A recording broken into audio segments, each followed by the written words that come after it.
Building a castle in the clouds sounds like something out of a storybook, but in the early 20th century, one man had the money, the ambition, and the audacity to do exactly that. Hi everyone, Ken here. Hit that subscribe button and let's explore this house. In 1859, Thomas Gustav Plant was born in the mill town of Bath, Maine.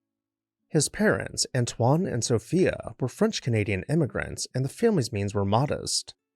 Young Thomas left school at the age of 14 to help support his family, taking whatever jobs he could find, from cutting ice on the Kennebec River to laboring in a rope factory. In his late teens, Plant apprenticed as a shoelaster, a worker who shapes leather over a shoe form. This unglamorous start in shoemaking ignited Plant's entrepreneurial spark. By age 21, a twist of fate pushed Plant toward bigger horizons. The main shoe factory where he worked was destroyed by fire in 1880, prompting him to move to Lynn, Massachusetts, then the epicenter of America's shoe industry. In Lynn, Plant steadily climbed the ranks. He became an edge trimmer, one of the better paid skilled jobs in shoe manufacturing, and proved to have a keen understanding of the business. A natural leader, Plant also captained a local baseball team. In one famous anecdote, he bet $100 on a game his team played and won. Rather than pocketing the windfall, the enterprising 25-year-old invested that $100 in a cooperative shoemaking venture in 1884. When that cooperative and subsequent partnership eventually dissolved, Plant struck out on his own.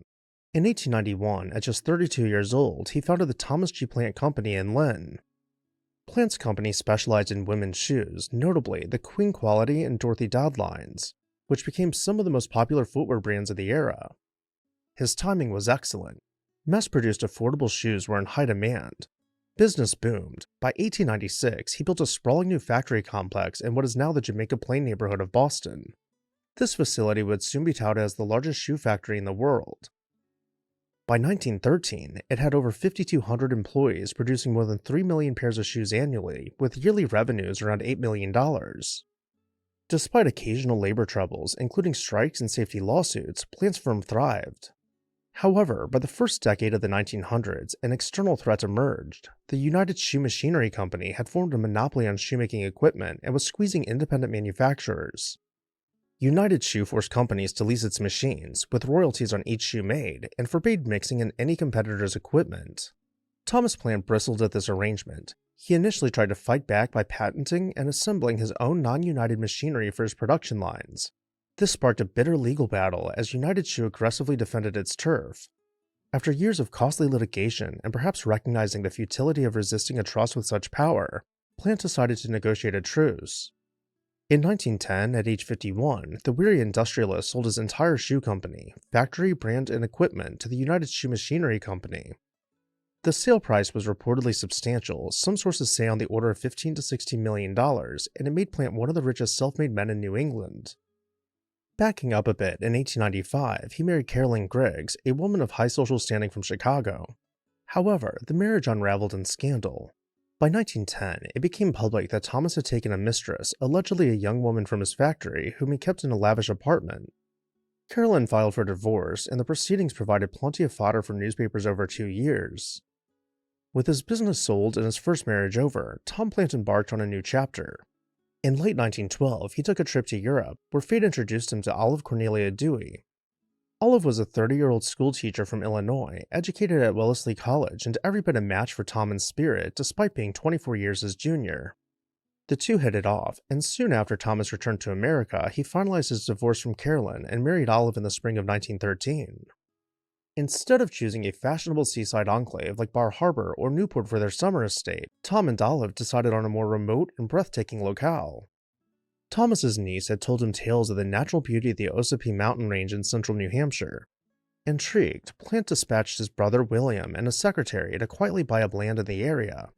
Piece by piece, he acquired old farms, a defunct resort hotel, and wild tracts of mountainside forest. By 1913, he had amassed about 6,300 acres. This vast property spanned from mountain peaks down to the lakeshore, including 2 miles of lakefront. Throughout 1913 and 1914, an army of over 1,000 workers toiled to make the dream estate a reality. Renowned Boston architect J. Williams Beale was hired to design the mansion and many of the outbuildings. The site itself posed huge challenges. First, a road had to be cut up the rugged mountainside to bring materials in. Workers quarried pink granite on the property, which was used to veneer the exterior walls of the house, giving it a solid, castle-like appearance. Timber was harvested from the estate's forest and shipped to Plant's hometown shipyards in Maine, where old-school craftsmen hand-hewn massive white oak beams using traditional methods. Those beams, fastened with wooden dowels, became part of the house's structure, a deliberate nod to artisan craft that suited the arts and crafts architectural style. Structurally, the 16-room house was built using a steel framework and poured concrete foundations hidden beneath the rustic stone and wood surfaces to ensure stability and fire resistance. The roof was covered in distinctive red terracotta tiles that gave the house a striking profile against the sky. Inside, the Plants installed every state-of-the-art convenience money could buy. The home featured an advanced central vacuum system built into the walls. It boasted an early refrigeration unit and ammonia-brine cooling system in the kitchen, rare for private homes in that era. There was even a house-wide interphone system, essentially an internal telephone network allowing communication between rooms and outbuildings at the press of a button. The plumbing was thoroughly modern too. Not only did the mansion have plentiful indoor bathrooms, but the guest rooms even had luxury needle showers. Aesthetically, the mansion was eclectic. While fundamentally arts and crafts in spirit, it also incorporated elements of mission style and colonial revival design.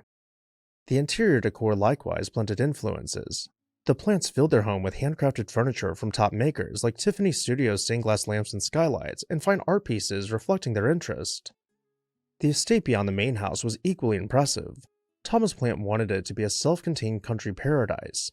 He built a massive stable and a 6-car garage, as he was an avid horseman and automobile enthusiast. 2 stone gatehouses marked the entrances to the property, one on the upper side and one on the lower side. There was a large greenhouse to supply fresh flowers and produce, and a modern farm complex to support the household. For leisure, Plant had a private golf course constructed on a nearby ridge and formed the Bald Peak Colony Club, inviting his friends for rounds of golf with spectacular views. He dammed a stream to create Shannon Pond, a man-made lake stocked with trout where guests could fish or feed the bursting populations of rainbow trout. Unfortunately, the very factors that allowed Thomas Plant to build the mansion, his immense wealth and confidence, would begin to betray him in the years that followed. Though an expert in manufacturing, Plant proved to be far less savvy as an investor. He had a penchant for speculative ventures and a habit of overspending to get what he wanted. Plant had sunk a significant portion of his fortune into Russian imperial bonds prior to 1917, essentially lending money to the Tsar's government. The Russian Revolution made those bonds worthless overnight in 1917. He also heavily invested in Cuban sugar plantations, which crashed in value around 1920 when the sugar market collapsed. These 2 missteps alone wiped out millions. When the Great Depression struck at the decade's end, it delivered a final blow. The stock market crash of 1929 and ensuing economic freefall effectively bankrupted him. The self-made millionaire who once sold his company for untold riches found himself cash poor and in debt. Facing foreclosure, Plant mortgaged the estate to a former business associate in the late 1920s. This friend-turned-creditor, perhaps out of respect for Plant, allowed Tom and Olive to remain in the home as long as they could, delaying any seizure of the property. Thomas passed away at his mountaintop home in 1941, at the age of 82. The expansive property, with its spectacular views and fully furnished mansion, soon found a new life under a series of caretakers and owners. One of the subsequent owners, Richard Roby, had a vision to make the magnificent but underused estate accessible to the public. He coined the romantic name Castle in the Clouds, rebranding the mansion for a new purpose. In 1959, Castle in the Clouds opened its gates to paying visitors for the first time. Tourists flocked to drive up the mountain and experience the fabled mansion in the sky. For a modest fee, one could tour the intact mansion, stroll through the stable and carriage house, which Roby converted into a restaurant and visitor center, hike the scenic trails, or enjoy a picnic on the lawns. Always an entertainer, Roby introduced additional attractions over the years to keep crowds coming. He set up a petting zoo for children, installed a small go-kart track, and even offered donkey rides to a scenic overlook fancifully named Sunset Hill. Castle in the Clouds became a beloved roadside attraction in the 1960s and 1970s, part local history museum, part family fun park, and wholly unique. In 1991, the property changed hands again when a private partnership purchased it to bottle the natural spring water. By the early 2000s, it became clear that the long-term preservation of Castle in the Clouds would best be served by separating the commercial bottling enterprise from its historic site. In 2002, an opportunity arose to secure the future of the castle and its natural surroundings. The non-profit Lakes Region Conservation Trust spearheaded a fundraising campaign and raised $5.9 million in private donations to purchase the bulk of the original estate. This conservation purchase ensured that the scenic landscape around Castle in the Clouds would be protected from development and remain open for public recreation. At the same time, a dedicated nonprofit organization, the Castle Preservation Society, was formed to acquire and manage the historic mansion and remaining core buildings. The results have been heartening. Thanks to these efforts, Castle in the Clouds still stands today, making it a rare surviving example of arts and crafts architecture at this scale. And with that, I'll turn it over to you. What did you think about Castle in the Clouds? Let me know down below in the comments section. My goal for this year is to reach 1 million subscribers, so if you are among the 1 to 2 million monthly viewers of this channel who are not subscribed, go ahead and hit that subscribe button and let's reach this goal together. As always, thank you all for watching, and I'll see you next time on This House.